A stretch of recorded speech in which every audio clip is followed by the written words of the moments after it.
একসাথে আছে। তিথি মেয়েটার নাম, তিথির সাথে ওর রিলেশনশিপ আছে আছে আছে নাই এগুলো নিয়ে আজকে মোটামুটি 2-3 বছর যাবত এগুলো নিয়ে কথাবার্তা। তো ইকরা আগে থেকেই সন্দেহ করতো, বাট আলবি এটা প্রতিনিয়তই বলতো যে না আমরা জাস্ট কলিগ।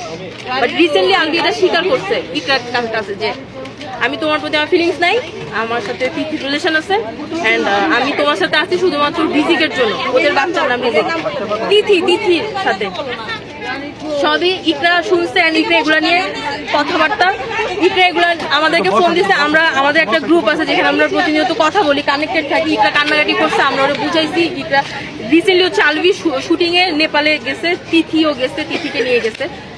আমরা স্পেসিফিক জানি না আজকে সকালে কি হয়েছে। গতকালকে আগের দিন ইকরা ফোন দিয়ে বলতেছে যে আমি ভিডিও কল করছিলাম, রিজিকের শরীরটা খারাপ, রিজিক ওর পাপার সাথে কথা বলতে চাই, ও ফোনটা পিক করতেছে না। তখন হচ্ছে ইকরা অনেক কান্নাকাটি করতেছিল যে ওই মেয়ের সাথে আসছে, আমি জানি ও কোন রুমে আছে, ডিলাক্স রুম সবই। বার্থডে তো ওই দিন আবার ওই মেয়ের বার্থডে ছিল, ওই মেয়ের বার্থডে সেলিব্রেট করার জন্য আলবি ওকে নেপালে নিয়ে গেছে অ্যান্ড ইকরা এগুলো সব জানে। ইকরা তখন ওকে ভিডিও কল দিছে, আলবি ওকে স্ট্রেট বলছে যে তুমি আমাকে এখন ইচ্ছা করে মানে রিজিক অসুস্থ এটা বলে তুমি আমাকে মিথ্যা কথা বলছো, এখন আমাকে তুমি ডিস্টার্ব করতে চাচ্ছ। এগুলো নিয়ে ইকরাকে ও ওটা ইয়ে। ইভেন ওই মেয়ে আলবির ওয়াইফের সাথে, হাজবেন্ড ওয়াইফের মধ্যে এগুলো নিয়ে ওই মেয়ে হচ্ছে পজিটিভ হয়ে ঝামেলা করে, তুমি তোমার বউয়ের সাথে কেন থাকো, এগুলো নিয়ে ওই মেয়ে আলবির সাথে ঝগড়া করে।